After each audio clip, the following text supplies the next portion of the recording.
girl boss vibes, just everything I want from a book really. I definitely do not need a whole book to know what happened next. So cute. I sobbed at this book. Hi everyone, welcome back to my channel, or welcome if you are new. Today I am going to be taking you through my February wrap up. February was actually a really good reading month for me after the absolute slump of December and January. I think I maybe read a total of 2-3 books across those whole 2 months. It was just not a good time. Life slump, reading slump, everything slump. But February I definitely got my reading mojo back and I ended up reading so many good books as well. Every single book I read in February was either a 5-star or 4-star read. Now part of me wonders if that is because I was so excited about getting back into reading and I was just loving reading again. But then the other part of me also knows that the books I read were really good books and right up my street. So I don't know, I'll take it either way. I thought maybe for this wrap up we would go through some of the little pie charts and graphs that you get on Storygraph just to give you an idea of the types of books I have been reading and just for my own interest to see what my February reading looked like. So in February I read a total of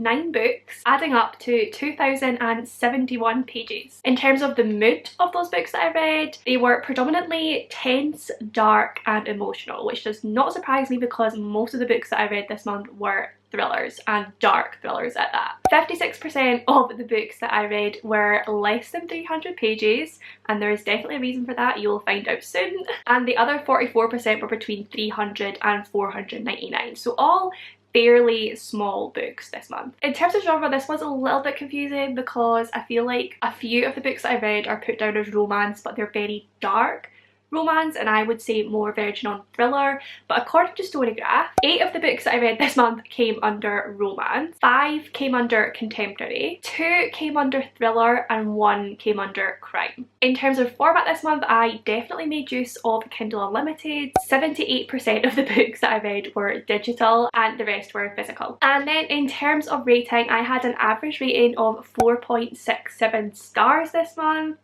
I don't see it getting any better than that throughout the rest of the year. I think February is probably going to be like my peak month. 6 of the books I read I rated 5 stars and the other 3 I rated 4 stars. So definitely a successful reading month for India. So the first 5 books I read in February were actually all part of a series, and that is the Mindf series by S.T. Abbey.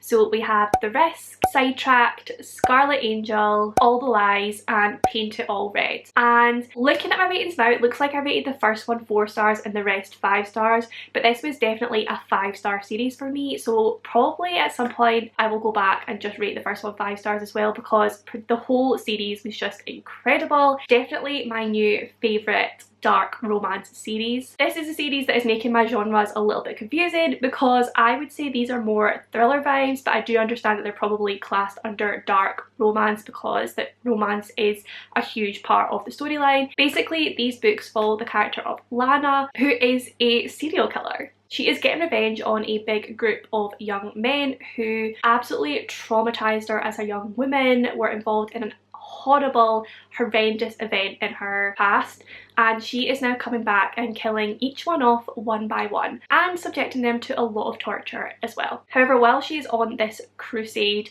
she meets Logan Bennett, who is an FBI agent who just happens to be the agent on her case. The two then start a romantic entanglement. Obviously, to begin with, she doesn't know he is the one on her case, and he obviously has no idea that she is the serial killer that he is chasing. So the 5 books basically just follow their relationship and their romance while he chases her and she continues this act of revenge. Honestly, one of the best series I've ever read. I will 100% be rereading it. These as well are one of the reasons that my page count is so low because they're all between 100 and 250 pages long, I'd say. They're all on Kindle Unlimited. I flew through them all, could not put them down. Absolute girl boss vibes, amazing romance, edge of your seat thriller, just everything I want from a book really. If it's not obvious from what I've already said though, you must check your trigger warnings for these books. They are incredibly dark, incredibly violent and have a whole host of triggers involved. So please, please, please do research those before you start this series.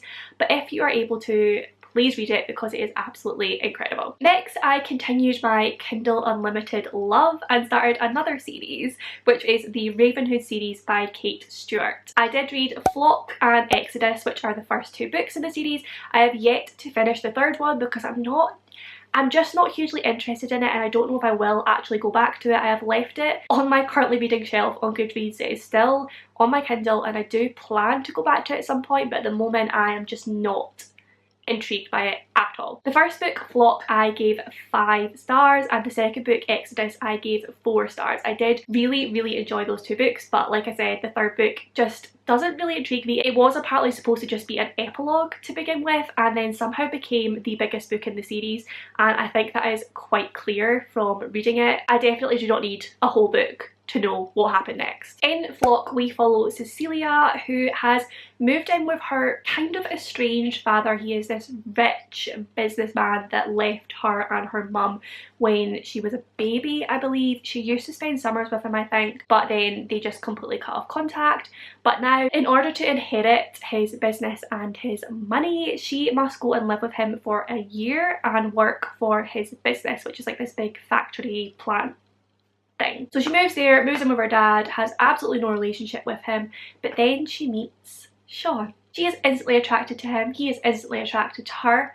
They start this little romance, and then she meets Dom, Sean's darker, more sarcastic, haunted friend. She is also attracted to Dominic while continuing her relationship with Sean. She then becomes tangled up in this sort of dark underbelly of this town. Dominic and Sean are both part of a gang that we don't know too much about to begin with, and you sort of learn more as the book and the second book goes on. That's all you really need to know in terms of synopsis, but I adored the first book. Her relationship with these two men, the way things develop, is just so cute and adventurous, and it just gave me all the feels. It's very smutty, and you know we love a bit of smut on this channel. I just absolutely loved watching their relationship unfold, watching her discover new feelings and new things about herself, her character journey throughout that book. I absolutely loved. The second book, things happen. I can't really say anything about the second book without giving spoilers, so I'm not gonna, but I did absolutely love the second book as well. It just didn't quite give me the 5-star feels that the first one did. Next, I ventured away from my Kindle and onto physical books. I read my first 5-star romance in a long time. So I read Ugly Love by Colleen Hoover. I actually borrowed this one from my best friend, so I don't have the physical book to show you just now, but I'll of course pop a picture on the screen of the cover, just like with the Kindle ones. In Ugly Love, we follow Tate, who moves in with her brother in order to finish a university degree, I want to say. Maybe a master's. I think she's doing a master's in some sort of nursing, and she moves in with her brother in this apartment complex, and next door is Miles, who is one of her brother's best friends, but he is this quite dark, haunted character, and the two of them are instantly attracted to each other. They feel this pull towards each other, and they decide to enter into a sort of friends with benefits scenario, but because of something in Miles's past, he is completely closed off and not willing to get any feelings involved. He has 2 rules, which are never ask about the past and don't expect a future. Obviously, things unfold throughout the book, feelings are caught. It's just such a good book. My favourite romances always have 2 perspectives, which is exactly what this one has. We have Tate's perspective and we have Miles' perspective.